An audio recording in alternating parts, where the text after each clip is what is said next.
नुकत्याच पार पडलेल्या विधानसभा निवडणुकीत बरेच धक्कादायक निकाल हाती आले आहेत। अशा काही नेत्यांचा पराभव झालाय ज्यांनी गेल्या 7 ते 8 टर्म पासून आपल्या मतदारसंघात एक हाती वर्चस्व निर्माण केलंय। आता त्यामध्ये नाव घ्यायचं झालं तर बाळासाहेब थोरात, संग्राम थोपटे आणि धीरज देशमुख यांचं म्हणता येईल। आता काँग्रेस पलीकडे जाऊन देखील याचा विचार केला तर या विधानसभा निवडणुकीत एक नाव बऱ्याच चर्चेत होतं, ते म्हणजे अमित ठाकरे यांचं। मनसे अध्यक्ष राज ठाकरे यांचे पुत्र अमित ठाकरे हे पहिल्यांदाच निवडणुकीच्या मैदानात उभे होते आणि तेही राज ठाकरे यांच्या शिवतीर्थ निवासस्थानाच्या अंगणातल्या माहीम मतदारसंघातून। मात्र या मतदारसंघात त्यांचा मोठ्या मताधिक्याने पराभव झालाय। पण जर या पराभवाची समीकरणं पाहिली तर असं कुठेतरी लक्षात येतं की अमित ठाकरेंचा पराभव झाला नसून तो पराभव घडून आणलाय। पण का? या पाठीमागची कारणं काय होती? हा पराभव घडून कोणाला फायदा होणार होता? या सर्व प्रश्नांची उत्तरं आपण आजच्या व्हिडिओत जाणून घेणार आहोत। पण त्यापूर्वी तुम्ही जर चॅनलला सबस्क्राईब केलं नसेल तर सबस्क्राईब करून घ्या आणि नोटिफिकेशनचं बटन दाबायला विसरू नका। नमस्कार, मी आर्या राऊत आणि तुम्ही बघताय महाराष्ट्र भूमी। लोकसभा निवडणुकीपूर्वीचा जर काळ पाहिला तर मनसेचा पाडवा मेळाव्यात राज ठाकरे यांनी भारतीय जनता पक्षाला म्हणजेच महायुतीला बिनशर्त पाठिंबा जाहीर केला होता। इतकंच नाही तर राज ठाकरेंनी कोकणात, पुण्यात आणि ठाण्यात महायुतीच्या उमेदवारांसाठी सभा देखील घेतल्या होत्या। या सभांमध्ये राज ठाकरेंनी महाविकास आघाडीला मोठ्या प्रमाणात टार्गेट देखील केलेलं। यामुळे झालं असं की राज ठाकरेंच्या मनसेचं जे काही मतं होती ती सरळ सरळ यंदाच्या लोकसभा निवडणुकीत महायुतीच्या बाजूने झुकली आणि महायुतीला कोकणात, ठाण्यात आणि पुण्यात फायदा झाला। नंतरच्या काळात जेव्हा विधानसभा निवडणुकीचे वारे व्हायला सुरुवात झाली तेव्हा मनसे महायुती सहभागी होईल अशा चर्चांना उधाण आलं होतं। मात्र या चर्चा फक्त चर्चाच राहिल्या। मनसेने स्वतंत्रपणे आपला उमेदवार निवडणुकीच्या मैदानात उतरवले। यामध्ये 135 उमेदवारांचा समावेश होता आणि एक महत्त्वाचं नाव देखील होतं। या 135 उमेदवारांमध्ये होतं ते म्हणजे अमित ठाकरे। होय, स्वतः राज ठाकरेंचे पुत्र अमित ठाकरे हे माहीम विधानसभा मतदारसंघातून निवडणुकीच्या मैदानात उभे होते। कदाचित त्यावेळी राज ठाकरेंना वाटलं असावं की लोकसभेत आपण महायुतीच्या उमेदवारांसाठी सभा घेतल्या होत्या, त्यामुळे माहीममध्ये महायुती अमित ठाकरेंना पाठिंबा देईल। शिवाय या दरम्यान एक दोनदा राज ठाकरे आणि देवेंद्र फडणवीसांची भेट देखील झाली। त्या व्यतिरिक्त एका मुलाखतीत राज ठाकरेंनी थेटपणे वक्तव्य करत निकालानंतर देवेंद्र फडणवीस हे मुख्यमंत्री होतील आणि त्या सरकारमध्ये मनसेचा पाठिंबा असेल असं देखील म्हटलं होतं। पण तरी देखील शेवटपर्यंत अमित ठाकरेंना महायुतीचा पाठिंबा काही मिळाला नाही। जागावाटपात ही जागा शिंदेंच्या शिवसेनेकडे होती।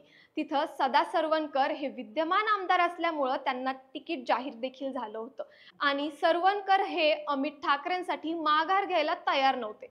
अधूनमधून बातम्या यायच्या की एकनाथ शिंदे त्यांची समजूत काढतायत। मात्र या बातम्या फक्त बातम्याच राहिल्या। उलट एकनाथ शिंदेंनी राज ठाकरेंवरच निशाणा साधत राज ठाकरेंनी चर्चा न करता उमेदवार दिल्यामुळे हा घोळ झालाय असं म्हटलं होतं। शिवाय महायुतीचा धर्म पाळावा लागेल असं म्हणत भाजपने देखील आपले हात वर केले आणि परिणामी माहीममध्ये अमित ठाकरेंचा पराभव झाला। आता इथल्या निकालाच्या आकडेवारीवर जर नजर टाकली तर विजयी उमेदवार शिवसेना ठाकरे गटाचे महेश सावंत यांना 50,213 मतं होती, तर शिंदे गटाचे सरवणकर यांना 48,897 मते पडलेली। तर अमित ठाकरे पार तिसऱ्या क्रमांकावर राहिले, त्यांना फक्त 33,062 मतच घेता आली।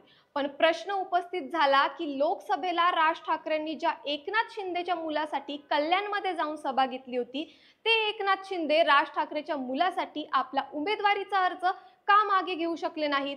तर काही राजकीय विश्लेषकांच्या मते जर पाहिलं गेलं तर मुंबईमध्ये एकनाथ शिंदेच्या शिवसेनेला ठाकरेंच्या शिवसेनेनंतर जर सर्वात मोठा धक्का कुठून असेल तर काही राजकीय विश्लेषकांच्या मते जर पाहिलं गेलं तर मुंबईमध्ये एकनाथ शिंदेच्या शिवसेनेला ठाकरेंच्या शिवसेनेनंतर जर सर्वात मोठा धोका कुठून असेल तर तो मनसेकडून असू शकतो। कारण मनसे आणि शिवसेना या दोन्ही पक्षांची विचारधारा आणि या दोन्ही पक्षांचा मतदार हा एकच आहे।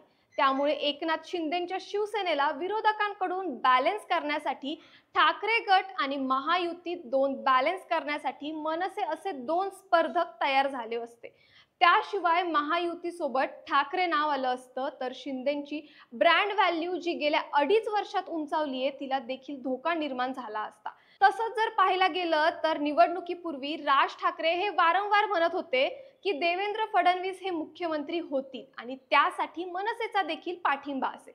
यातून राज ठाकरे हे अमित ठाकरेंना सरकारमध्ये मंत्री करण्याचा डाव टाकत होते. जर यदाकदाचित राज ठाकरेंचा हा डाव यशस्वी झाला असता तर मुंबई महानगरपालिका निवडणुकीत मनसेला एक नवीन उभारी मिळण्याची शक्यता होती. त्यातून मनसेच्या मरगळ आलेल्या कार्यकर्त्यांना उत्साह मिळाला असता, ज्यामुळे मनसे मोठ्या जोमानं मुंबई महानगरपालिकेच्या निवडणुकीत कामाला लागली असती, ज्याचा फटका हा थेटपणे शिंदेच्या शिवसेनेला बसणार आहे.